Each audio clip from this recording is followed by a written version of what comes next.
Welcome, everyone, to the Late Night Restaurant Show. Myself and Dominic. It's been a while. Hey, everybody. Yeah. It's been a while. Last week. This is airing tomorrow night. Nice. Tomorrow night. What's tonight? So I'll be in Whistler tomorrow. Nice. I'm going to Whistler to do my lecture on You're gonna have optimism in the industry. Optimus Prime? What do you... What? You watch too much TV. Optimism in the industry. I'm going. Oh, to yeah. That's going to be a good topic. It's going to be awesome. And we're actually. I'm going to try. I've shown you the hand trick, but I'm actually believe that I'm going to be able to get the audience to make water. You know how they always have water on the tables? Yeah. I'm going to get them to pour one glass full of water and the other glass full of water, and then they're going to tell the one water that it tastes bad for like 8 times. You're bad. You're bad. You're bad.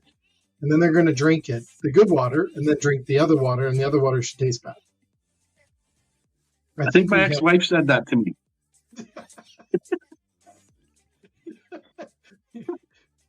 She only did it 7 times, so she didn't convince me, Jay. You didn't turn out? Oh, my God. Now I'm going to say that in front of 200 people tomorrow and think of that. Shit, sorry. Thursday. Yeah, way to go. Anyways, we have a great show tonight. By the way, this is not a podcast. Not a podcast. You know what? It hangs out with the other podcasts that are out there that are awesome. We just don't want to classify ours as a podcast yet. Maybe one day we will. Maybe one day. I kind of like not being a podcast. I think we kind of stand on our own. I agree. We got our own shtick. Yeah. Anyways, we don't have boring guests. Not that other people do. No. Fingers. We have a great guest. No, let's keep it positive. Those other things that consider themselves podcasts are cool. Good. And we're not as a podcast. We're pretty good too. No. So a couple things about coming up May 18th to the 21st in Chicago is the Marbles in my mouth, National Restaurant Show. In Chicago. National Restaurant Association show, yeah. What is it called, Dominic? McCormick Place. Place, not arena, not whatever else I call it, and you give me crap. Center, anyways, I think. I actually got the exact square footage. Oh, what? I want to hear. It's a million. 688,980 square feet. Wow. Of show space. That is almost 700,000 square feet. Almost 12 American football fields. Wow. American football fields. Yeah. I think they're a little bit bigger than Canadian. They have over 900 product categories and 8 dedicated pavilions. Oh, pretty crazy. It's pretty crazy, eh? Yeah, it's a cool place. Demo, chefs, cool show. Masterful mixologist. I don't know whoever said that. Apparently. I don't know if that's a good name. I don't know about that. But anyways, so you got to go to the NRA Saturday from till Tuesday, 10 a.m. to 11 a.m. Eastern time. So if you're listening to this and you're driving around Chicago, you might as well go over there and hang out. Now, if you go and you register only online, you can't go and do this any other way, and write in podcast 24, all capital letters, while you register as your promo code, you will get $55 American off, which is equivalent to 4 Starbucks. Fantastic. 55 4 Starbucks? Yeah, maybe 5. You get change. Yeah. You get a few bucks back. Or one of their oils, right? One of their oil shots. Have you done the oil? I have not. Go do the oil. It's a cleanser. Let's put it that way. Anyways, we'll get into that. So the attendee list includes over 35,000 professionals. That will be amazing. It's going to be awesome. So thank you to the National Restaurant Association for also allowing us to just hang out there with you and to be there and to meet all these amazing people and all that good stuff. So there you go. Anyways, let's get on to it. It's going to be awesome. We got a wicked guest in here. This is one of the topics, Dominic, that is, I tell you, have you seen Killer Robots on Netflix? No. Which Dave has. It is nuts. It's nuts. They're talking about AI. You haven't watched it? Seriously? I don't think so, no. Conspiracy You gotta watch it. Watch it tonight. Anyways, AI is coming into. If you don't think AI is in the industry or coming even bigger in the industry, It's here. it's here, but it's getting bigger. I actually think it might take us. We'll have to ask our guest. It'll help. I think it will help for sure. Yeah. Well, That's almost like any tech, right? Awesome. Welcome back. That's almost like any tech. Christian, welcome to our show, buddy. The early adopters often get, a nice little bump from it. Thanks for having me. Eventually, it does trickle its way to every part of the industry, almost any tech does. And it's usually to the benefit of the industry, almost always, right? Like it's empty. We've talked to people on our show about some of the cool things that they're doing, and Fisher I think this is no different. This is probably bigger than many of those things. Now, is that that's the Jesus fish on there? It's important to at least know what's going on. Is that a Christian If fish? you don't know, tonight's the night to listen. It kind of, I walked into it, so it's turn up my your family's vineyard back home in Austria. So nice. No grab way. your Cool. Vente that Are you from Austria? You were able to buy because you used the promo native code. Austrian. How long you been in the United States? It's gonna be a good show. Anyways, let's Came in welcome our guests in. 92, Anyways, let's do this little intro because we like this intro. and This is started already. working for Lets Nestle, me drink my. and I'm having a late night coffee. fell in love. Oh. And here we are. I'm having tea. Fell in love with Nestle? No. You are old. What the hell? There's nothing wrong with Nestle. Well, Where's the spunk? Nestle's not Where's the sponsored. spunk? I Nestle's a should have big sent you a corporate Red giant. Bull. Yeah, Anyways, they here we do. go. We'll be right back. No, Don't they forget treated me to really Steve. well. I worked in 17 countries for them, and Wow. Holy cow. I met somebody, and we've been married almost 30 years, and Good for you. have 4 amazing children. All of my kids are adopted from China, so we have a real international household. Nice. Congratulations. That's awesome. Christian, I've heard you're like the absolutely one of the most nicest, incredible people from Monty, from everyone I talk about. It comes up all the time. I'm starting to get that kind of feeling here. Incredible. What's this drive? Where do you get this from? Where do you get this? Where does Awesome. this Welcome back, amazing everyone.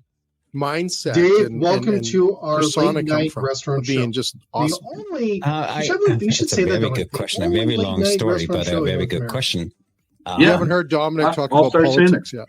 The only late night restaurant show in My North uncle was America. the president of Austria for 16 years. So we don't. Anyways, Dave, welcome Wow. to our show. Then he might have been a thanks good for having me, politician guys. if he was there that First of all, long. I must be old too. He might have been one of the because good I too ones. am drinking tea. So Oh, shit.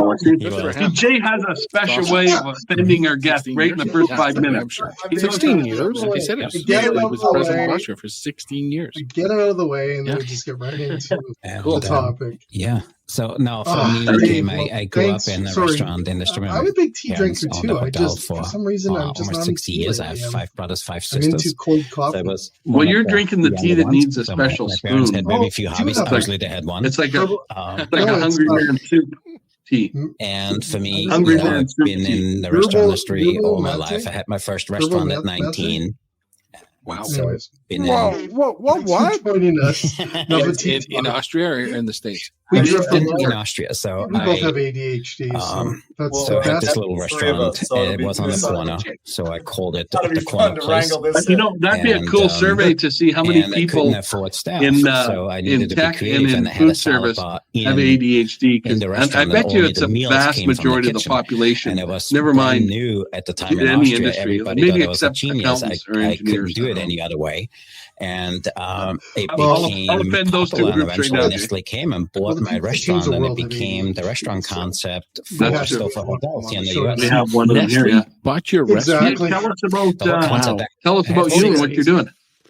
Yeah, Yeah, six. so Yeah, and I was 23. I have had both, 6, and they came I at me guess, an crazy offer, genes and because I'm the rest is an history. operations restaurant guy. Hey, by you were trade. 23 and Grew up Nestle in came a and bought your dish restaurant. pit. I've been in restaurants Six since of them. I've been 6 13. of them or 3 of them?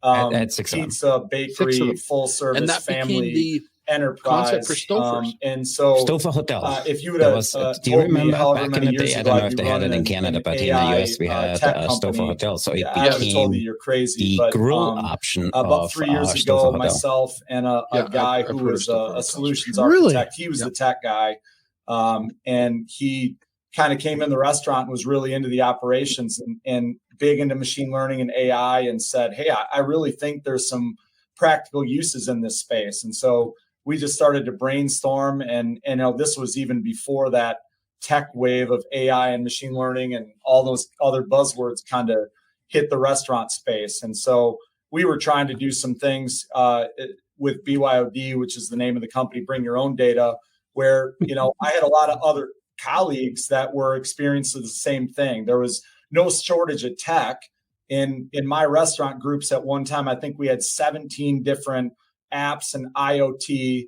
And, my restaurant managers looked like they were on Tom Cruise on Minority Report in the back office, right? Like they never. So the idea was always to create something that we could take all those platforms, put them in the middle, and start to give our managers some real-time assistance, right? So we could give them the tools they needed at the time they needed, with tools like AI to be able to help them make better decisions. That was the whole genesis. So 3 years later, I sit running an AI company, talking to the restaurant guys. What's the name of your company, Dave? It's called BYOD, Bring Your Own Data. And again, the idea behind that, Dominic, was, your tech stack and your restaurants would be different than my tech stack. And we wanted something that was really easy to implement and where people could get immediate ROI, where they didn't have to buy a bunch of hardware, software, just something where we had that agnostic middle. And that's what BYOD is, kind of that agnostic piece collector in the middle. And then once I bring my so what happens is we've got all these different applications. They're bringing it to one spot, and what do you do with it? Europe? No. Yeah, so we're very operational, right? We like to say we're interventional. So really, point of sale and weather. So I got to ask this, so Christian, because this is odd. Like I don't hear Maintainers start then we have the virtual restaurant assistant. He was one of 11. Her name is He's Mabel. One of 11. Are you number 11? Mabel takes all that information in and then sends real-time alerts to the managers, telling them what to do based on the data your children. that's coming in 10 at the time. Yeah, no, 5 brothers, 5 sisters. I have 2 young sisters. So we're definitely more operational. Out of all of my family, I'm the only one left in the food industry. Operationally, in my own restaurants, we got you never learned your lesson, apparently. With increased labor force and all the other things. We were trying to your look at parents ways would have said you were stubborn, I'm sure. Automate as well. So I was actually 1 year pre-med, instead of and artificial intelligence, we like had to do call an it incision. I will augmented never forget this. This intelligence, 56. We want to be able to have guy, people still they delivering mark him, hospitality, that's where you need but to cut getting him. the benefit of the technology. And I cut him, and the next thing I remember, I woke up. That's really smart, actually. Christian, it's better do something else. Maybe I love it. Genius. Was I got a not lot for of you. questions. Oh no, Dominic's looking at the And ceiling. then I went home. Okay. Yeah, you go. The old You man go. said, No, you always I'll have. turn You it always on. have "What do you do with your life?" I was like, "Oh, I'm going to travel the world, I want to take the summer off." He says, it was on a Thursday. He says, "Okay, you have to Saturday." And then on Saturday, when restaurants he dropped me come off in this hotel, when they come to nobody finished their apprenticeship in 8 they years want because they want what you're the offering. owner I was think. just a chore to work for. And Do the ops people are they afraid of it? So we worked there from 5 There's in the morning. certainly a level She came and woke us up. Of being and, afraid, right? And we worked breakfast, we worked lunch, then we had a little bit of time off in the afternoon, and then back dinner to 11 o'clock at night. And again, and I was like, this really sucks. The idea so I jumped out the back window. Things I went like home. cameras, My dad said, "What are you doing here?" I was like, "This just really blows." And then he says, "No, he plays character." Got me back in the car, drove me back. And the data that comes was in eventually the through all first these guy sources, in 14 years when finishing. we looked at it, I didn't know what a data and I was really lucky. when I I finished first started butcher, either, baker. But we were taking in Austria, in order to serve food, you need to have points, right? We had to a degree figure out and so what and the cook. So I graduated with 4 degrees. Wow. So, you need a degree in Austria to sell food? Minimal viable to serve food. We to worked make food. alongside the managers. 3 years as a waiter? Yep. To kind of do that man versus machine. To ultimately give them the trust there were that, 6 years in total. Frankly, how we wrote a lot of the to serve algorithms food, as well, right? We were trying to 2 years minimum, 3 years the preferred. management If type you of do a delivery, dual, right? Not just to make it apprenticeship, cold and robotic. it was 2 years serving food, 2 there are years a lot cooking. of phases of this, Depends but on I will what tell was you, there's a going on. lot of Still, and then every year you add it on, you got another profession. You brought up the Netflix now, show. guess what? Right? Guess what countries for the longest time turned out all the best chefs? They came from Germany, Austria. At the end of the day, they did. That's just where. I heard you guys talking about in the intro.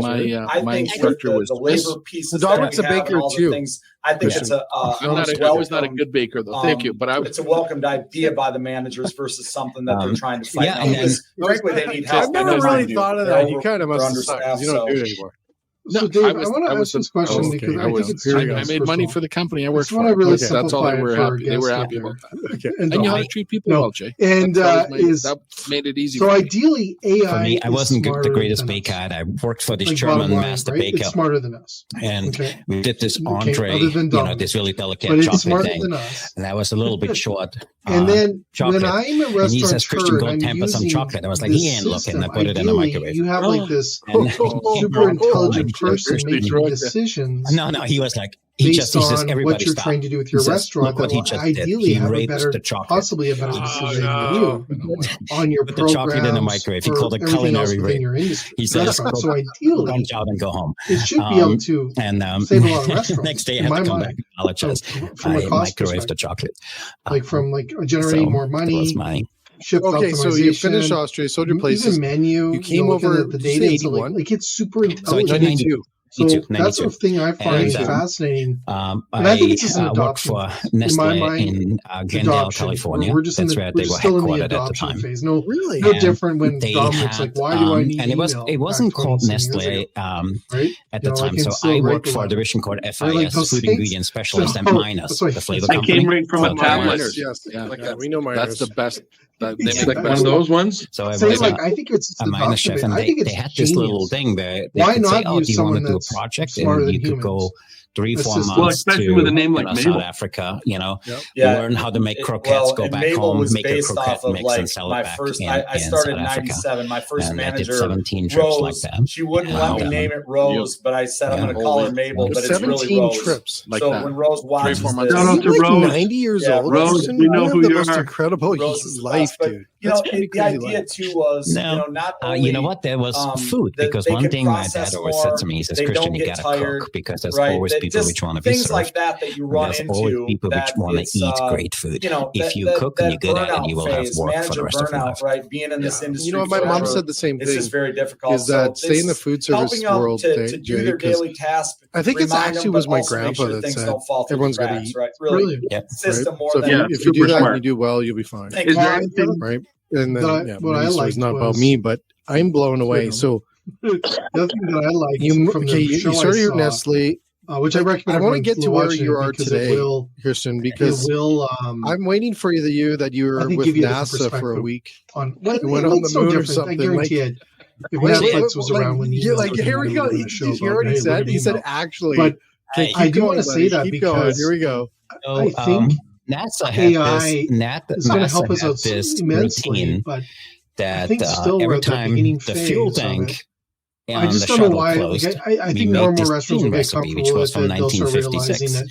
But will it the recipe was terrible, but when the shuttle took off, everybody ate the beans. Down the road? And, will it start having an opinion? I was told that you have to be nice to it nowadays. And I think we could do better. In terms of the I actually got NASA to change the recipe. I think and we you're exactly actually right. made I think a we're at version that of those beans.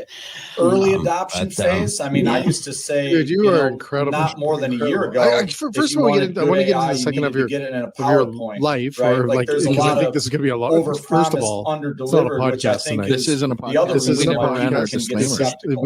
Can we do a disclaimer check?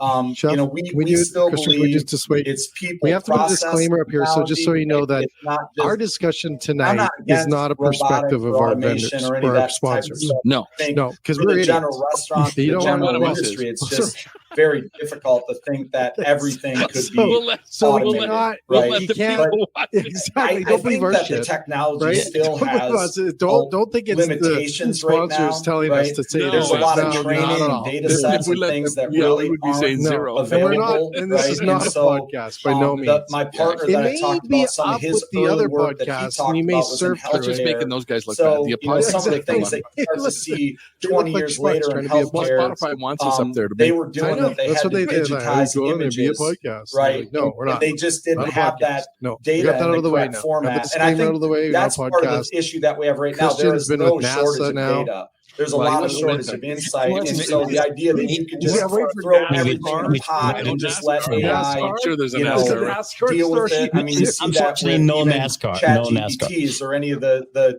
natural language processors that have been around forever. They're not 100% accurate. There are still errors, and I think that's the reason that we still need to know that we're in that it can't be behind the and I don't think that it's something that we should jump to sit there and say, hey, let's have that dominate the guest experience, for example. In order for you to create something amazing, you need to open your mouth and you need to talk to somebody. So it became one of my slogans. I think we need to continue to test it on the other side of it. It's not all the way there yet, and I'll be the first one to tell you. Creativity is genius. You start putting in images and things like that, it can get a little crazy sometimes. What is that? It's like, I got honey. So with that, because you're bringing, it says creativity. How many you say 15 to 18 different apps possibly into one space? And for me, we want images as operators often to see, what happened, what does it look like, what's the problem. Intelligent conversations. Does storage become an issue on your end? Because storage is obviously it's a lot chemistry. Costs a lot less than it ever did. However, when you've got all of that, I can't stop creating. That's going to be a lot. I would like to once in a while. And then processing. There's no such thing as a bad idea. You have like 7 podcasts now. Yeah, and this is where, again, this is where Christian too and Monty. With my lack of, and all these podcasts I'm doing. Technical knowledge. And it's like, can we do another one? Let's do another one. I do yours. Keep my mouth shut. I'm going to generalize it. That's okay. That'll work for me and Jay. We do. So, they always tell me that storage movie Poison. He was the other feature in Poison. Are you kidding? Is actually Netflix. At a big advantage. You may want to tune into that one because store it. Right? If you think of like, it's a good one. Think of data coming in like you guys need to come on my podcast. I'm just a cook, it comes and in I don't have a disclaimer. Mabel so I need to do a disclaimer. You want to get one? Because we can share one out just how you would with a neuron. How about the little banner at the bottom? Really storing a little banner, and we can make yours say anything you want. You can say, "Yeah, this is a podcast." If you want to see a non-podcast, versus that big data column and row kind of thing. We can put that on there. The actual technology behind it, I can't tell you, but it's not much cheaper to run. You're not just right. Somebody asked me the other day, you seem to me that you're the chief cook and bottle washer because you do everything. Supervised learning, machine learning, all that kind of stuff. There's different types of that. If you haven't done all of it, you never did it right. Categorized, and that's for the really smart people on the other side of it to figure out. But the idea, you're bringing in help as little as you possibly can. You've got it's more about training than storing, if that makes sense. Well, some of the data becomes common data too, right? But you 100%, and again, it's still learning from the same source. Been through the war, internet and through but then it's and through the in the trenches. So now you have the ability, or maybe the smarts. Then it's maybe just took this long to learn to get some other people around you because you can't do everything, right? But you know what's right because of doing. One of the questions that always comes up. Every time I talk about AI with people, it's every entrepreneur's in story, man. Every entrepreneur, they go through it, Jay. The successful ones go through. They've been there. They're all. I know. Just to hire people off the bat and have success. And again, like just from you have to put salad bar some of the studies that we've done. Brilliant. You mentioned labor optimization. I'll put my own disclaimer in there, but you put it out front because of the Dominic usually doesn't say that. By the way, my schedule. It's usually my line. Never talk to the shifts, never really talk, and then we've got to operate front and back of the house. So, the idea is, everybody talked to me, oh, Christian, it was so amazing. You had your restaurant with 18 and was just about 19. Other analytics, but the real story behind that is a lot different than that. At some point in the evening, it's so going, my story was, I was just about 18. Right. In Austria, you can drive a motorcycle before you can drive a car. Also, you can drive a motorcycle at 16, but you can't drive a car. Through the motorcycle years, you can drive a car? Chores and things like that where they can train their staff to sell and interact with the guests. Friday afternoon, so, we've done I drive back to the hotel, had my apprenticeship. Light turns green, I get going. The next thing I woke up, 2 of my bones were sticking out of my arm. Right. Plus, it does things like make the this guy ran a light and took me out. So I broke my second vertebrae. I had the 4 screws. But then also on the other side, it can help generate body in revenue the too cast. by, For example, I still have plastic bones and stuff in my arm. With direct and TV in a hospital for a month. Sports bars. And one of their big the day I was released, always they'd go into the sports bar.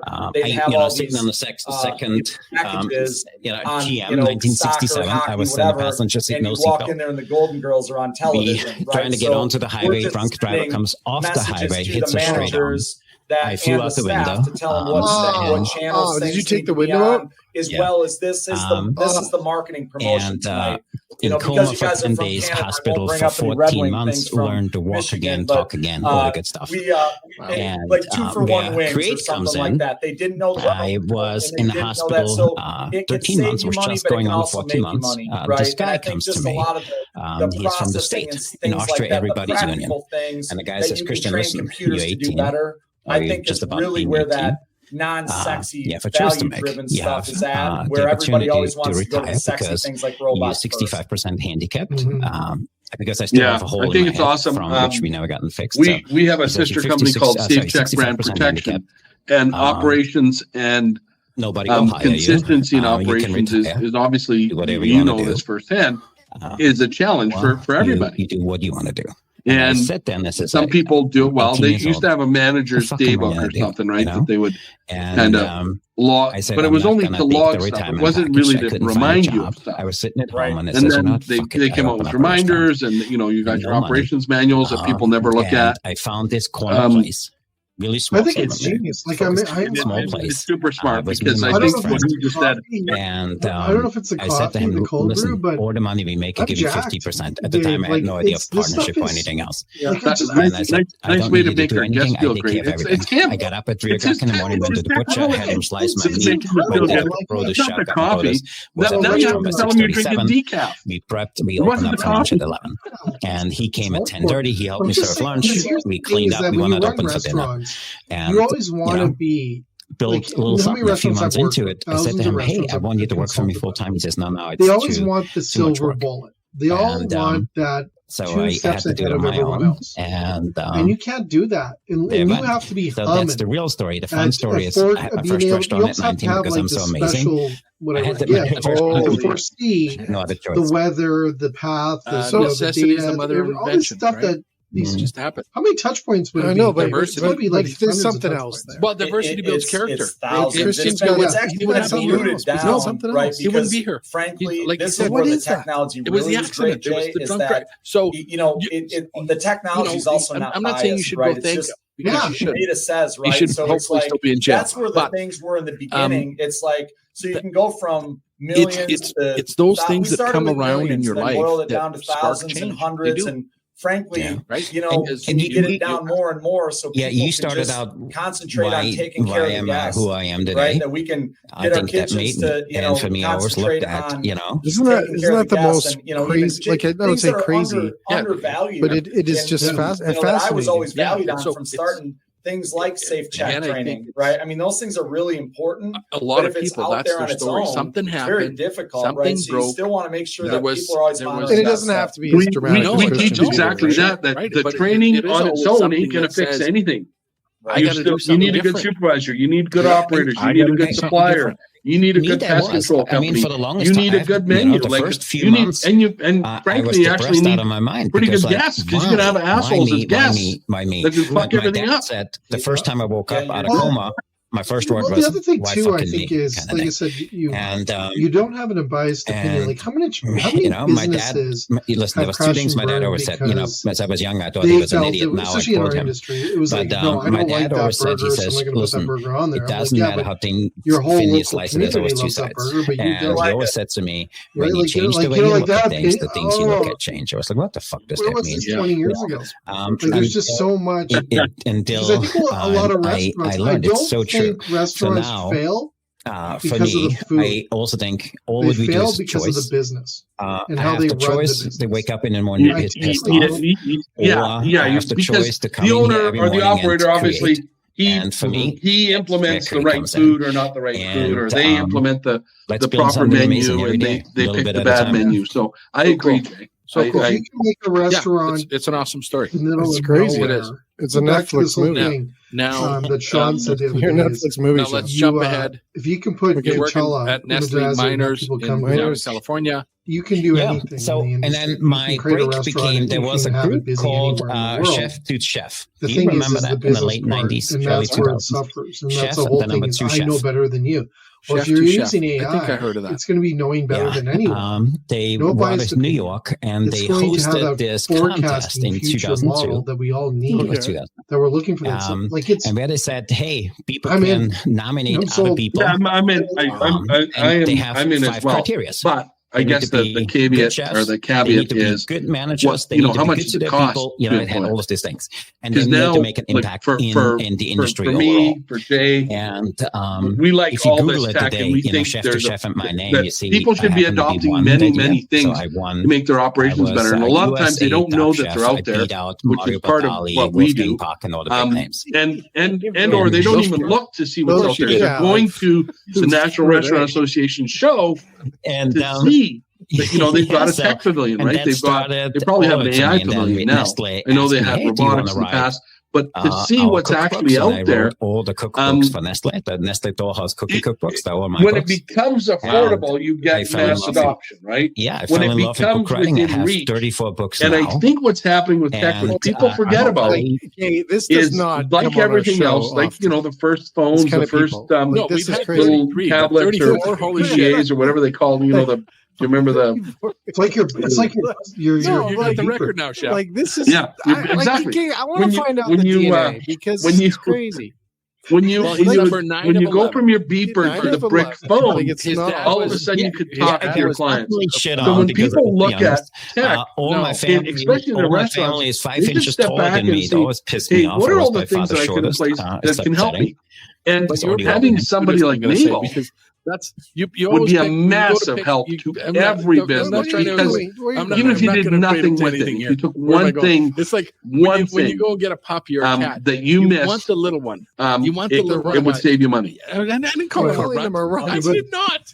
Jay, what so what does it cost? They call it chef a run. How much does it cost to put in place? This is a term. The implementation cost is next to zero, right? You plug into point of sale, we drive good for you APIs that are already in your business. We also have some tools that we can give people. That's another common thing. Frankly, I was an anti-build anything. You wrong. We just wanted to integrate with everybody else. Even if you don't say it out loud, you're saying it internally to yourself, right? And this was maybe when we started, the APIs weren't they weren't as willing to give up. Right? No, I agree. For me, I was always fascinated. Looking at this from the operator Wolfgang side, Bach is from my hometown. Like, Arnold Schwarzenegger is from my hometown. Be able to utilize it, and, right? And that was good for you. And so, what makes Wolfgang Bach better? Yep. So for us, it's very minimal. Wolfgang Bach is not the greatest chef, but he's a good marketer. For me, I was always fascinated what makes people excel. And I was also always a big fan of modeling. So if somebody did something really amazing, let me try it on. I want to try, see if I can do that. And for me, the book thing was not, like I said, it's a $249 I wanted to do it because I wanted to prove to myself I can write a book. Based, and I wrote my, the first book I self-published was For the Love of Austria. That were promised. So it was my love letter to my home country. I have some pictures in there, my kids and I took, and I did the recipes which made my restaurant successful. Super simple peasant food, and it became one of those things. And then I shared with some people. Is Mabel on the back end, the more she runs through 2 or 3 and then the crazy thing was she'll get a lot it better. Wasn't the sales. She'll understand. She'll get to know those people. She'll do the. It was still learning, right? I mean, and that's the idea. And at the time as it came out, Austrian Airlines you're up bought 20,000 copies because they gave it away for the month of October, which is Austrian Heritage Month, for every first class passenger. We're not a data company. We don't want I just sold 15,000 copies to the Austrian embassy in New York City. They gave it away for everybody who comes into Austria. We don't care, right? We wanted everybody to commodity-based technology that was put to work for the It's a family story. That's awesome. You know what I mean? I got his kids in it, so please. And when you did it, applaud you for doing that because nothing makes me right. I know, like when companies have open APIs, and they understand that the data is yours, like you just said. We don't want nothing to do with it. We want to get to it easily. He didn't use when we integrate our LMS with some of these payroll systems. There's payroll companies that want $20,000 to give you the API key. That's there. It's already there. I said, right. So I can do it. When you do that, and that's what I think. That's old school stuff, right? I think people are moving away from that. And that's why sometimes people are afraid to go and talk. They think it's still the same, but there are companies out there like yourself that say no. You know what? If you have an open API, we'll just take that and we'll plug it in and we'll get the data we need. So that's awesome. And at $249 a month. Yeah. And for 7 years, my wife what's an employee worth? $5,000 a month, $4,000 a month. Fucking margin. I can't get the fucking margin. I mean, now that number continues to go up. And she says, "Why don't you ask somebody for help?" Too. Like if this is something that you can add to retain and really, help eventually I gave up. I mean, that turnover. This guy, his name was Robert. It got to be insane. It cost me $250 an hour. So we've and I said to him, he said, "So what's the problem with the book?" I said, "My margin." He says, "Okay, it's really easy." Right. Now tell me something else. You see the number there where it says blah, blah, blah. It needs to say 0.128. I'm really small chain. I have 4 or 5 restaurants. Son of a bitch. Can I have a level above that to see down to all my 5 locations? Yeah. It's one of those things. I honestly believe when we first our industry, we do it. You need to do it all yourself. And it's looked upon as a weakness when you raise your hand. I was like, no, we need to change the industry.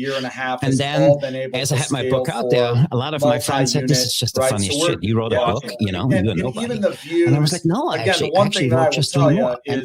We didn't spend a lot of time on UX and all this other stuff that runs the cost up. We need to write journals. It may have worked better, but it didn't provide a better, So again, on our side, we wanted to make sure that we were putting the development dollars on the right side of it. Good for you. And so now it's that's really what we've been in. Most of the customers we've been talking to are anywhere between 30 and 3,000. Right, we've got betas with the big guys. We don't have full implementation across all brands because, Amazon? Frankly, that's where the skeptical piece was. It was still at the time Amazon. So and then I started this, Right, we've been there and been burned on that before, but we're definitely. In the kitchen. I think that's a good one too. Again, and I'm a small operator too. Is that a shirt? 6, right, and most of the people that I started talking with to your superpower are just like you, Dominic. They were the guys who we elevated. Then you realize the big guys, they have similar issues that are just to scale. So we knew we had to adjust the platform.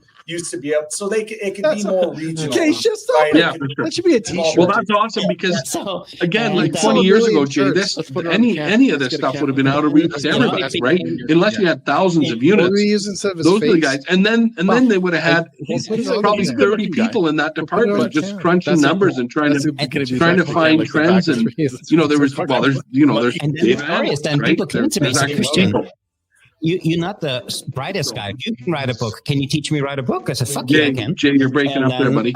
You're really I started teaching my friends how to write a book, and now I have a digital publishing company. And we teach chefs how to write a book in 90 days. Yes. And really? we have is it? Can you teach a baker? I wonder. It's actually more we're harder than Battlestar Galactica. We don't know fractions. Very good. If anybody knows that. I texted him after I found out that he helps me to write a book, and I want to write a book because I've been dying to write a book. Would be better. Well, 90 days you do it. I can do it. So I believe it's not about writing the book. I want to go back to this point. For me, what I love about writing a book, a book, or the process of writing a book exposes who you really are. If you cut corners, you will never get the book done. If you are a good starter, not a finisher, you will never get the book done. If a book exposes your weakness, I honestly believe it makes you a better person by just writing a book, and it doesn't really matter what it is. Okay, great. Now what do I do? What we teach, I don't know. I don't care. Write a book, this ingredient is the number 10 in Canada. So we have one of our star students, made close to $1 million. I think the cool thing is, Jay, if you think about what Dave's doing, and he those numbers used to come from number crunchers and not from operators. 3 years. And Mabel, that's still good has money. been trained to be an operator, and right? that's his side gig. Yeah, so maybe it's his they were full-time good at gig giving now, you the but it was stats his for side sure. They gig. probably stat the shit out of stuff, right? Yeah, and give you all kinds of crazy numbers. But you're 100% right. If an operator, if you sat down for a week or 2 weeks or a month and looked at those numbers 20 years ago, you would have figured out something. You're a smart enough guy. You're a good operator. You would have figured out something from those numbers. Chef's a terrible. The cool reality now is that that information that you might be seeking might be there in 1 minute. He created a journal. Well, yeah, and it's a different lens too. 30 right? days, like, no bullshit. The lens is so much clearer. Yeah, cool. That's what I love about it. And that's what we do. That's my side I have one question. So that's your side hustle. So you became what's it like chef to chef? A new restaurant. You won the title in 2002. I'm gonna try and forward here. I'm still kind of baffled. I know. Like almost like plugging it in. Now we got to go find somebody that's done 35. So he may hold the title for population. It's he's going to be here in like a week or two. Actually, he's launching a new book in 2 weeks. Yeah, and this was the AWS. The product was AWS Forecast, which is their predictor. Wait a second. And much like that same idea where you're not storing, but you're training. Wow, cool. Then you can go in to say, this is a population of this type of restaurant. Take us back to chef to chef. QSR, you won. We're going to go in and we're going to kind of, from a base. I called it I was selectively famous. And then still worked at the time on the amount at of transactions Nestle. that come in. So there was this little thing called the Food Network. Look at the Food Network came to me at the time. We had the show in the US. It was called the Two Fat Ladies. Do you remember that? Some of the predictive type of data sets. One of them passed away. The Googles and they wanted to give me a show, and they wanted me to, because in one of my restaurants here in the US, I did New England recipes. So they offered me a show. It was called the New England. And wait a second. We missed something here. We missed the step here. So before, are you going to say that? You go for it. So much better now. Almost scary better, right? So, chef to chef. And just 1 point. Did you already own a restaurant? One of the other things you were working my for biggest miners. frustration was. So I was working for miners, and at the time we were vendors. We only gotten certain contracts. So I like stability. So I opened up an Austrian-German restaurant in Woodbury, Connecticut, with my partner Fritz. Whiteboards and invoices. Of course, your partner's name was Fritz. Manager red books and all the stuff that we all grew up doing, and just going. If data is the ability for apps and all this. My name's Dominic. I'm not Italian. People were laughing. This is the funniest name, so we named the restaurant Fritz's. 20 years ago when I started. So I share your frustration. And again, we're not perfect yet. But we need more operators that are like willing to say that technology guess what kind of dog it was? The German Shepherd. Move forward and put those things to work for us. So I'm sorry. I think it's incredible. We love. I'm married a German. What's the website, Dave? BYOD AI and LinkedIn. So you own Fritz. Yeah, with Fritz. And again, guys, we're also going to be at the NRA show, like I said, in one of the tech pavilions, probably in a corner with a group called Superstar. But Julia to Julia, what's the Julia book? The Julia Challenge to connect with you there, Julia too. and Julia. There's the movie. What's it called? I love it. Fritz on Fritz. That's a book. We'll wrap up, and I just want to thank you, Dave. It's awesome stuff. Like, seriously, I think it's the future. I think it's here's my predictions, Dominic. In this industry, I know. Take that back. Say you're watching it tonight. It's going to save a lot of people money. It's going to allow us to have better customer experiences than we've ever had. Go and trademark that title. And I think it's I think at the timing, get the domain, because the profit margins literally can't get any much lower than they are now. Okay, you got a restaurant. I think the timing, Fritz is right now. Like it really is. When you do chef to chef. It's happening. Right? And then, okay, let's get into this next thing. And I know it's going to take time for people to adopt it. That's Food Network. Get a show. A cell phone. Two fat ladies. They asked them. It's going to take time. Nestle said that's a conflict of interest. They didn't let me do it. I foresee it. They didn't let me do it. You'll have what your AI. What are you doing in your restaurant? Imagine, 20 years ago, a data analyst would have cost you $100,000 a year, probably. Maybe it's 80,000 or 100,000 now. For $360, they hired me. You're going to get that person Plus, so they do your books, do your P&Ls, the VP of culinary. I'm assuming. Sorry, David, I shouldn't have said that. Will Mabel also do some of that for me? And it's Dominic. It's connecting dots. Right now we're integrating. And then my story is, I loved what I on did, the other sides because, but I didn't like Frank, when to build those systems out, it's like people will ask me, "Hey, are you going to build point of sales?" Right? I mean, people have done a really good job of that. Something named COVID happened. And makes sense, right? Like, I think there's still obviously need. COVID happened for me, right? But there were connected dots that weren't connected. What really happened was like I had to take an honest look at what I did. And at the time, I had a few different side hustles. And to see the correlation between those things is what the magic is, right? And we went all in with the book. That's awesome. And then at the time, there's that company I work for has a lot purchasing. BYOD.ai. Purchasing You're on LinkedIn. Attached to that. You're going to be at the National Restaurant Association show. Somebody needs to start something May 18th, better than they have. Correct, and so I started my first GPO. So I have a food service GPO. Check it out. There you go. Check it out, man. By the way, just a blast. You guys, I'll tell you, you guys are hysterical. I love it, and I love the operations lines. I really appreciate you guys having me.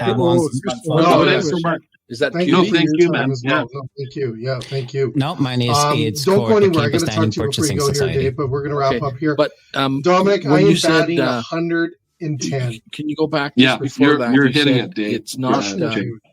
Wow. What did he say? Yeah. So cool. What was that one? I didn't know that something like that was out there. No, for me, I wanted to. Our friend Victor, he's got a prime girl in his operation, and her name is Mabel. Unfair advantage than the big guy. Self-operated operators. Well, thank you. And, anyways, so we're doing well with that.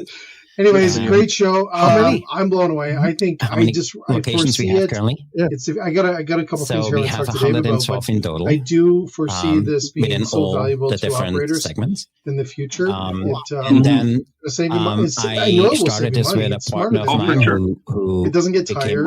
And a partner. Imagine we have to 3 get all that restaurants info in one spot in Florida. For 3 reasons. in Tampa. It's nothing. Nothing. It's I'm going to Tampa. I'm going to Tampa next week. Like I used to spend thousands of dollars a month on the most ridiculous stuff for the restaurant. We do that, ridiculous. And then he's one of those guys who said, "Hey, Christian, I just bought 47% of Nordic seafood." I think people just really don't know all the cool things that are out there now that can help their restaurant. And if you help me build they just have to. They got to go to a show like the National Restaurant Association show. They got to listen to podcasts like this. They got to see what other operators on the coast of Scotland. We have it frozen solid in liquid nitrogen within 6 minutes of being on the boat. We ship it to Indonesia. We hand peel it. We ship it back in the brine. Oh, okay. They got to listen to our non-podcast. And people shipping it back in the brine. There, just so remember.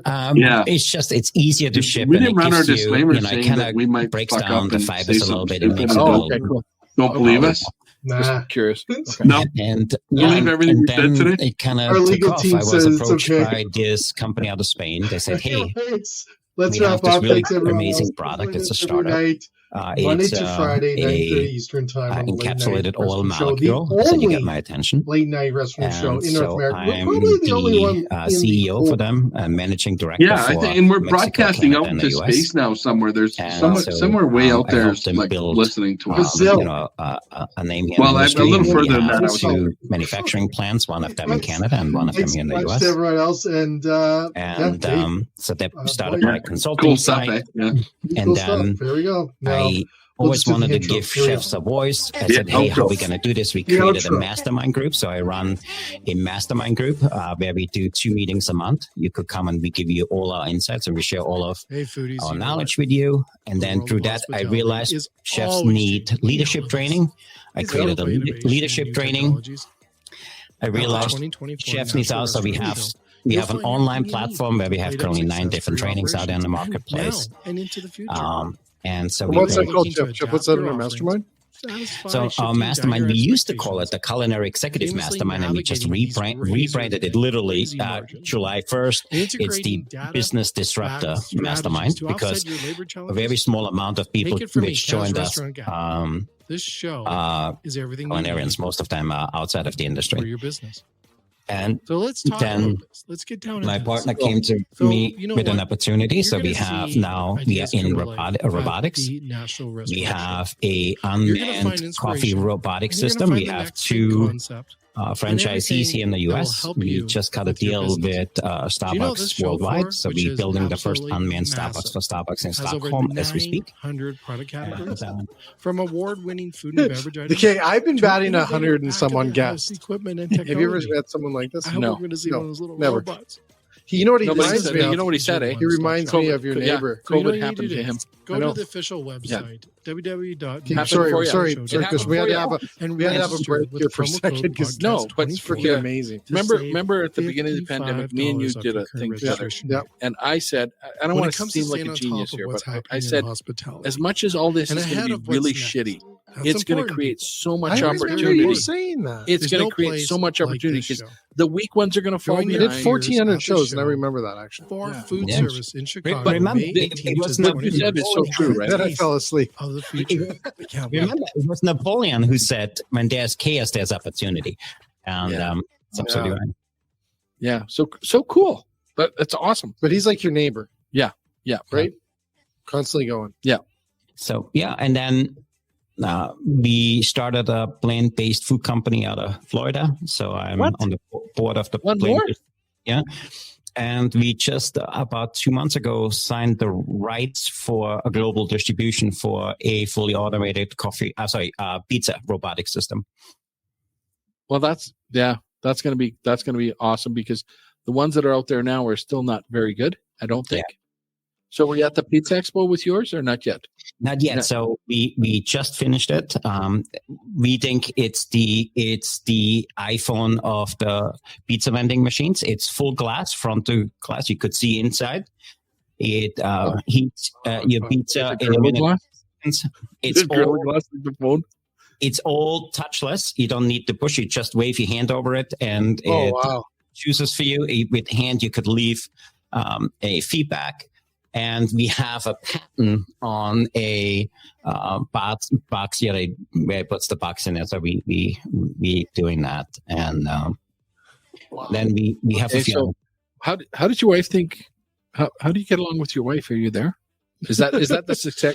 Is this a key part of your successful marriage? We don't ask personal shit. I'm asking a personal. I'm going through a divorce. I'm going through a divorce. You're not supposed to go through personal shit. It's on the rules. This is a no rules podcast. My dad always said, Christian, whatever kinky shit you into, your wife needs to too, otherwise it won't work. And she's absolutely the best thing ever happened to me. She's amazing. Best person I ever met. And she made me a better person. To her well, you sound like you're a busy effing guy, man. No, he's insane busy. Yes, of course he's busy. So I thought I was fucking busy. This guy is insane. Is that the key to a successful marriage? Because I'm going to go work harder. The next woman I get, I'm going to say, I'm going to be 18 hours a day. You're borderline professional podcaster, by the way. Oh, yeah. just this so is you my know. side gig. This is our side gig, eat pizza. Talk about people's personal lives. And then I was like, we need to get our word out there. So last month we wrote 6 ebooks, and which we pushing out there now. We call it From Chef to Entrepreneur. And so we're building a whole platform called From Chef to Entrepreneur. We have a Disruptive Chef podcast. We do a Monday afternoon session with Monte, talking about the restaurant industry. Cool. Every Tuesday, we give a small business tip. So we out there on Tuesday. We have another podcast on Thursday where we share tips, tricks, and shits we implement, what we do. And then we call the VIP series. So we have a VIP series where we teach people the nuggets of doing what I do. So we have, we do 6 podcasts a week. And, 6 podcasts a week? Only 6? Only 6, Chef? I know I'm slacking a little bit. Oh, shit. 34 bucks, 6 podcasts. And now I'm going to say it. And 2 on Sunday, right? 2 on Sunday. Someday I do not work, but every other day I'm usually here at the office by 7 and I leave by 9:30, 10. Do you take a break? Do you take a break, Chef? 7 till 9:30. But like this, do you take a moment? Because we hear this all the time. You gotta go have these moments. I try to practice the 40-20. 40 minutes focus, 20 minutes bullshit. So where I go over, give the girls a hard time. Or I call one like you, because that's what I do. I'm more 80-20, but I 40-20. No, I'm sorry. I'm more 20-80. So it's funny because that came up today. It's like, what are you doing? I said, I'm fucking around. I'm watching videos. I'm supposed to be working, but you got on TikTok, didn't you? No, I was just watching. You know, my phone tells me when you're on TikTok. What? It gives me, because it says Dominic's on. Wave to him. Exactly. I fucking know when you're on TikTok. Why is Jay watching me? What the hell? So Chef, wait a second. You do the 40-20 rule, okay? Yeah. Jesus Christ. This is crazy. Well, really, literally, though, how do you find, like, some of the stuff runs itself now because you've been doing it for a long time. Yeah. Some of it's, and you need the sort of the creative vision to make it happen. And we're almost getting to our time here. But how do you find time to do all that? So, listen, some days is better than others, but I structure my day. So Monday is creation day, Tuesday is connection day, and so I kind of break it out. Oh, and so we have every day we do something different. And so my team, my daily focus, my daily 5, she gives me this. Christian, you need to do 6 new videos, 30 seconds. Who gives that to you? My team. I have somebody to keep you on track. Yeah. So I need one. She's with me 7 months. I should have hired her 7 years ago, but so she's my director of digital marketing. So she keeps me, and she does all the digital stuff, and so I can support my companies and do what I do with that. Good for you. And then it also, so for me, I also support a company out of India, a company out of Singapore. So some days I'm here 6 o'clock in the morning to do all the Europe stuff because one of the companies out of Spain, and then so we. You thought you were busy, man. I thought I was busy. Yeah, this puts you. Like, he's I'm not even to shame. Like, he's like he's done more on Monday than you do. I know in 2 exactly. weeks, right? Friday. Yeah, I'm like blown away. Sean. And for me, you've done more on Monday than I do in a month. So yeah, like he's holy. I don't want people to think I'm lazy. Well, just wait a second. He's surrounded himself with good people. Wait a second. Okay, surrounded around good people, but I got to ask his health. Like, Chef, how do you not? He looks like $1 million, man. I know you said he does. At the beginning. I know he does. He looks great, but are you at caffeine? He's 84. How old are you? 92. He's got to be something. Like, do you drink? Oh, hydrate. See, I got my Chef. I got the same bottle. I got the same one. And, do you feel better drinking that? Because why don't they have one? A few years ago, I started taking NMN. I do transversal and a few other things, but. Fucking bite. Never. Sorry, we're arguing. Sorry, Jay. Jesus. I was going to come down. Just send me the link. I'll buy my own. Okay. Sorry. I want that one. That's the one I have. I have the same one. Do you notice, Chef, that helps? Yeah. Like I said, I track everything. I track. There's something called an app. It's called Life Tracker, and I even, as a side hustle, I manage 6 churches and I support 176 churches. Wait a sec. Can I ask one more question? Jesus Christ. How many animal shelters do you run and support? Come on, you do. So this gives me my life cycle. So I have this thing. It tracks everything, how much time I spend in the car, So I track everything. And I use Whoop. Do you Whoop? No, Whoop. No, you Whoop? Yeah, Whoop tells me how much strain I put in my system and what I need to do to recover. So I track my whole... Yeah. You taking notes on this stuff? Well, we thankfully somebody's recording this, so we can watch it again. That's true. Okay. So put a bookmark there on Whoop. So if I log into my Whoop app, it tells me. So for an example, so I'm supposed to be within less than 14. My strain on my system was 14 0.1. My sleep quality was 64%. My recovery was 73. And I slept 6 hours and 5 minutes. So, wow. And in order to be full recovery tomorrow, it asked me to sleep 5 hours and 50 minutes. It gives me a resting heart rate. It gives me all the stuff. So for me, I track everything and I record it. I learned a long time ago, if a life is worth living, it's worth recording. So I track everything I do. And then let's tweak every day a little bit. So I heard on one of the next shows, we get Whoop apps, Whoop bracelets from our guests. So we're inviting him back tomorrow. Well, we're going to get Whoop. This is crazy. So, Chef, okay. I think we can tie that into. But how, like, you're not on caffeine, I'm guessing. No, I don't do coffee. I don't do any of that sort thing. So you started a robotic coffee machine. No, it doesn't matter. He doesn't need it. Look at him. Does it do tea? I want to know. Fuck, it's crazy. So, Chef, so what is it at the end of the day? What do you want to be known for? So for me, I want to do two things. My biggest goal is to drive the industry forward. Why do you love that? Does it go back to family heritage? No, so for me, it's really simple. COVID showed me how fragile the industry actually is. And I've seen so many of my friends struggle. So I want to have those guys find the passion in what they're good is and give them a way for them to maximize and capitalize on their transferable skills. Wow. For me, one of my side goals is I want to have 1 million chefs write a book over the next 10 years. And my other goal is we want to have 1,000 chefs over the next 10 years do what I do. I'm not the brightest guy. I've been lucky. And I honestly think effort outbeats, smartness all the time. And just keep at it. And I want people to have the kind of life I have. I love what I do.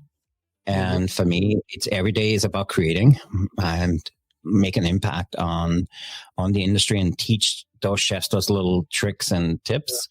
Because what I learned over the years managing as many people, at one point I had 42,000 people under me.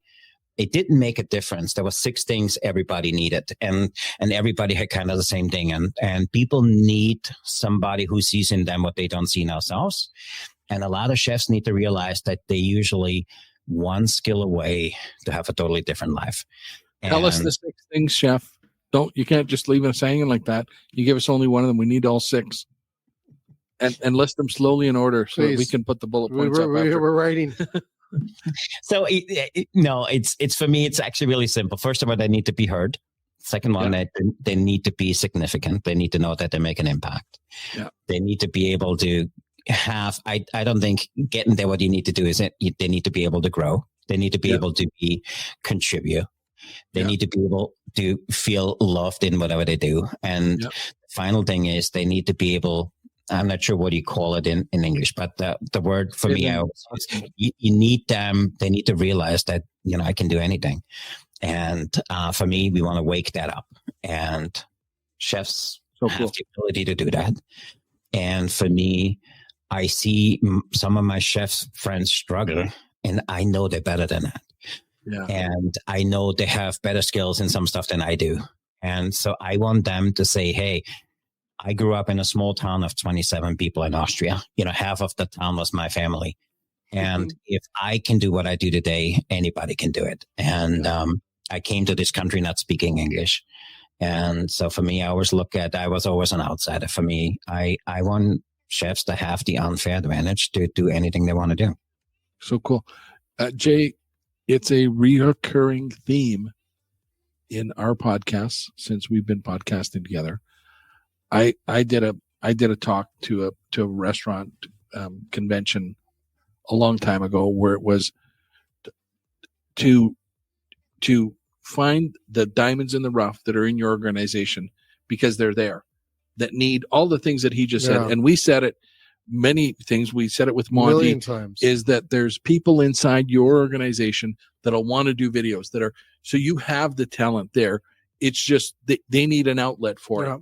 So, Chef, thank you so much for.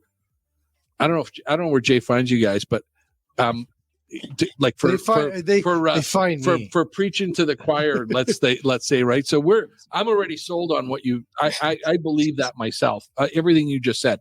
I wasn't smart enough to write it down like 6 points like that, but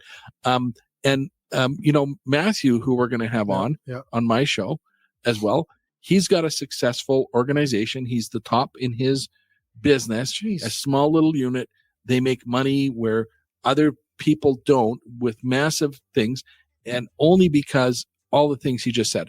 Exactly that. The people make a difference, and he says it every day. The people around me are what's doing this, because he says I'm a schmuck. I don't know what the hell I'm doing. Well, we're schmucks. Yeah. In a great podcast. Yeah. Not a podcast. This is not a podcast. I said it was a podcast. Yeah, don't do it. Fuck. So we want that shirt. First of all, like, honestly, it's a complete honor. Like, I've heard, like I knew you were amazing. I told Dominic, oh my God. And then I said, this guy, this incredible person called me the Howard Stern of the industry. Yeah. So you can see why I bragged about it. Look who told it. Look who said it. This guy right there. He's incredible. You know why I said it? Our industry needs somebody who gives what we do voice. And that's true. And Howard Stern did it for the radio industry, and you doing it for the hospitality industry. And you doing it not because you want to be rich, because you want to make a difference. And then the end of the day, for me, that is the difference. Yeah, he forgot his wallet when we went for dinner tonight, just so you know. It really, I said, why would you bring that up? I just said to him, hey, for that's supposed to sake. But wait a sec. But I'm going to tell you that I'm feeding the story here, Jay. I'm feeding the story. I still paid with my phone. Oh, you did. Oh, I take it all back. I said to him, "Fuck!" It was like this emotional moment, and you ruined it. No, I didn't ruin it. I'm gonna say it though. Hold on, there's two other things why he's the Howard Stern. Jay is like that. Jay is that person. He's the person you're describing. Voice. I think, Jay, you don't know that yet, but I think what you're doing here, you have that innate ability to break down that barrier. Yeah. This is a fucked up industry. Yeah. The industry is not a healthy industry. But you make it approachable, and you make it simple, and you have that sense of humor. And for me, every time, so as I heard about you, I started watching some of your episodes, and I said to my wife, that fucking guy is the Howard Stern of the food service industry. I want to have him see what his sous chef can do with a 10-inch kibasi. But And so for you, you make it sound easy and you make it look easy. And for you, I think there's two things what I admire about you is you have an amazing heart to do this, because otherwise you're a good looking guy. You could do something else. And the second thing is what you said, and I honestly believe that you said you try to make a joke as people find you, but I honestly believe if you do what you're meant to do, people will find you. And there's this corny saying which goes, when the student is ready, the teacher will appear, and you are our teacher. So thank you for that, Jay. Wow. Good. Yeah, that's such a compliment, Jay. It is huge. Yeah, awesome. Thank you. I also believe that, Chef. I think Jay's a humble guy who just wants to help. Yeah, and that. I've told you my story. Why? I've never told Chef. I want to tell Chef this. Yeah, we got only 4 minutes. But go for it. It's my show. 2 hours. We go forever. We'll break the. We'll cut this. Wait a sec. This will be like part C of the show. We'll break it. But here's the reason, Chef, that I do what I do. Okay, first of all, the industry is my safe haven. So even today, when we went into the restaurant next door here to grab something, instantly when I walk into a restaurant, smell or sound or not even the food taste, just the environment, I feel safe. Because I grew up in a house where it was abusive in a sense of sound, like not physical, but it was screaming and hollering, and parents were fighting nonstop. It was that environment. And it was scary when I was a kid. Yeah. So on Fridays and Saturdays, typically Fridays and Saturdays, it was the days to go out because we never went out during the week. Mm-hmm. It was Fridays and Saturdays. So when I was a little kid, when we went to the restaurant, they never fought. Oh. So my parents never fought when I was in a restaurant. So I would go in, and it was like my place. We didn't know about this until about 4 years ago. Matt Rolfe and me did a show, and we dug this out. Is that when I went to a restaurant, I was safe. There was no fighting. Yeah. There was no bickering or getting mad at each other. And I felt like it was my place. I could just relax and be a kid. So I could, and then I would even want to stay longer. So I would even sleep in the booths. Oh. So my parents could stay longer. Wow. And have coffee. And it was like, I was hoping that we stayed longer there. Mm-hmm. So that was Friday. And then Saturday, if I got lucky again and they wanted to go out longer, then that was another night. So I got 2 nights in a week. Wow. So when I grew up, and I didn't know, and I worked in restaurants for this is my 34th year being in this industry. I didn't know until me and Matt Rolfe were figuring out. He says, "Why do you love the industry?" And I said, "I don't know." Right? I really didn't know. So that was like your journey to discovery and talking to kind of and then we figured it out. We dug it out going, this is my place that I feel safe. So today, like, it's funny because I have like PTSD through the roof in certain days. Like Sundays, my kids are like, "Dad, can we open the window blinds?" I can't because it's ugly. Mm-hmm. Sundays where parents had to go back to work on Monday, fighting was crazy. So Sundays are bad for me. Now I can go into any restaurant and instantly I can actually feel my body and my mind actually go, "I'm home." Yeah. Like it feels home. So my plan so I've created, like, I built the resource department and provided resources for restaurants for the last 20 years. Yeah. Pandemic hit, and I said, I have to give these people voices. I have to give the industry a voice, a place to talk and to share stories. So after 1,500 shows later, we never talked once about myself. It's amazing. Or what I did. It was always about the person on the show or the guest. So maybe one show I'll interview you. Yeah, I should. And I think one person did. I did for the magazine that's coming out. So on that's why I do what I do, Chef. And that's why I do is I feel like I have to give back because it saved me being a kid and growing up. And so today I didn't know that until Matt. And I thank Matt for that. Is I honestly feel like if we lose those restaurants or those restaurants don't have those voices or don't have the ability to tell their stories or get us curious about what they do, we will lose those locations. Yeah. And you can't curl up in a McDonald's booth. No. But I did feel safe at McDonald's too. I just so you know, it still was. I say it didn't matter if it was a McDonald's because there was only McDonald's or A&W at the time, or it was the pizza place. Still today, even today, that's just like I said, an hour, I can go into any place and go, "I'm home." And that's probably why when I work with customers or work with clients, I go into their place and we'll talk. Like I spent yesterday, Chef, I was with a chef for 4 hours. We talked in his restaurant, 4 hours and everything. And he's like, and then I talked to the lady that was with me. And she goes, I said, "So how long?" Like, it was like a couple hours. She goes, "Dude, I had to reset my 2-hour parking twice on you." And I said, I just feel that's how you comfortable.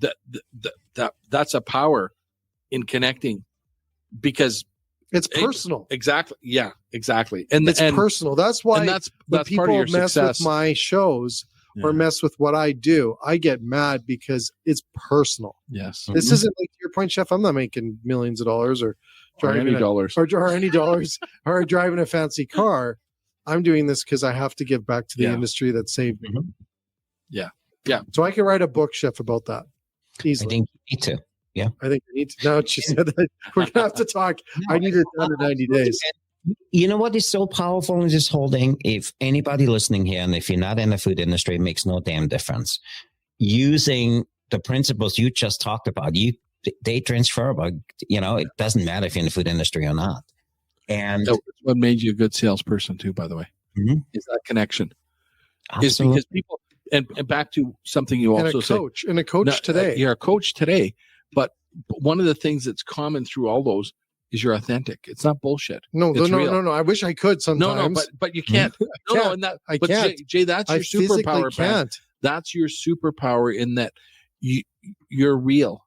And as soon as you start faking it, People are going to see right through it, man. I can't, but I try. Like I can't. No, you won't. No, I can't. you're not. I get in shit all the time because I can't. No, I get in meetings and I'm like, we're going to change the world, and like cause some shit, and everyone looks at me going, "Oh my god, what did he just say?"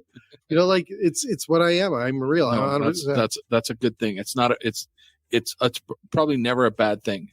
I'm sure there's places where it would be a bad thing, but in general, it's a good thing. When we do these things, it's really, really good because there's too much of that. Yeah, exactly. There's too much fluff. Chef, you've seen enough. I'm sure you could write millions of books on the fluff you've seen. Yeah. So fluff is shit. By the way, it is. Yeah, it is. It is because the more honest we are with ourselves, the quicker we'll get to some sort of resolution or fixing things. Sorry, Chef, go ahead. I said fluff in our industry is not good, but in some of the other industries, I hear it's a must. Yeah. I guess for me, I'm thankful that I'm not in those because I'm with you. I don't want it. I don't want to see it. I don't want to know it. I told you my story about somebody from an association calling and trying to get me to renew it. I said, I haven't heard from you 6 years. And all of a sudden I didn't pay my membership. And all of a sudden you're calling me interested in me and you don't even know nothing. So that whole, you're faking it to try and get along. It doesn't work. People are saying bullshit.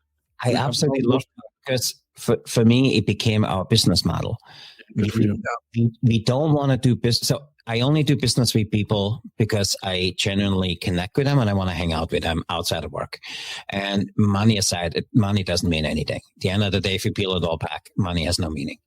And for me, and my partner's name is Patrick, and him and I always talk about if we do something, we talk to those people, and if we don't connect, we walk away. It doesn't matter how good the product is, because if you hang out, we have this simple rule: no bullshit, no ego, no lie. And when we get together, if I don't need to bullshit anybody, if I don't need to lie to anybody, if I don't need to have my ego in, you get shit done. And for us, it's been really successful. And just doing that simple little thing, it makes business easy. You get things done. And damn sure, man. For sure. As soon as you cut all that crap out, I say exactly what you just said. I've got nowhere near any of the business you have, but I just say, hey, all I want to do is good, clean business. Mm-hmm. We're going to give you a good price. We're going to give you outstanding service. And for us, we don't even need a contract. If we're no good, you can fire us. I want you to give us a chance to fix it. But why would I have a contract with 30-day exit? If I'm fucking up that bad, you need to fire me. I wouldn't want to hire me either. So that philosophy just serves, and same for restaurants, right? When they're honest with their customers and they're open with their customers, even when shit happens. Exactly. When shit happens and they own it right away. Mm-hmm. I got a story for you after. I'll tell you. Okay. But we should cut because Chef's probably getting tired. Well, he's got to create another book. Well, so, and then it's past his 11 o'clock when his wife gets him for 15 minutes every day. So don't blame us, Chef. This was you. This is on you. Yeah. My house is a mile from here. My wife comes here for lunch. My wife comes here because she has a yoga studio upstairs. And my kids come here after school. This is our second home. And I love it. Things are beautiful. Congratulations, chefs. Thanks so much for joining us. Honestly, what an amazing story. It's an unbelievable story. Like, cool. It's a Netflix movie. Well, and we have to have him back. Listen, we have to have him back? Hell yeah. Yes. Chef, we're going to have you back. Because we're not even done the stories. No, we're not. We just hit the surface. Yeah. I think it's awesome. So we'll go in 5-year stints next time. We'll say, hey, can we start here? Can we start in 1980? Well, let's start in 1980. Let's start 95. Right? Let's just go by the years. Let's do 95. What'd you do in 95? Right, no, Chef, 37 companies. Yeah. Honestly, first of all, what I have to thank you for everything you said. It really is inspiring. And I've had a rough year, and so hearing that means a lot. So thank you so much. It really does. No, absolutely mean it. Absolutely mean it. I feel that I always feel things happen. I know it's a cheesy line, but I do really believe things happen for a reason. Yep. And I believe that we crossed paths with Monty, and I'm grateful for Monty. I think there's some synergy here, and I'd love to learn how to write a book with you. And I'm just blown away. And honestly, it's incredible to meet you and hear your story. Is just it's inspiring. It is very. We need more people, especially in our age, to inspire not only the young, but us 40-some-year-olds. Yeah, and you 60-year-olds, Dominic. Thanks, Jay. I gotta fucking get you back on have the smack you did tonight. But I thank you, Chef. Seriously, just it for means everybody. a lot. Really Jay did buy. I'll put the truth out. Jay did buy lunch. I did buy lunch. He did buy lunch. I know. I bought lunch yesterday too, just so you know. And you did buy lunch yesterday. Yeah, thank you so much, Chef. Honestly, we will have you back, and I just want to say thank you. And you were going to buy dinner last night, and we have to let the poor guy fucking go home. Like, Jesus Christ. Anyways, thank you so much to everyone else. I hope you enjoyed tonight's episode on the Late Night Restaurant Show. Oh, by the way, we are the only late night restaurant show on the planet. Yeah. Fuck yeah. Yeah. And it's not even a podcast. It's not even a podcast. Yeah, it's pretty good. Shit. Yeah. You keep saying that P word, we're going to get in trouble. No. Anyways, thanks so much, everyone. And here's our statement, just in case you had a disclaimer moment. We'll throw that up in there. Because I think most of the swears actually came from Chef, though. Exactly. It's just potty mouth, right? Anyways, we want to thank everyone, and everyone have a great evening. We'll turn up the music, and then we'll turn everything up. Here we go.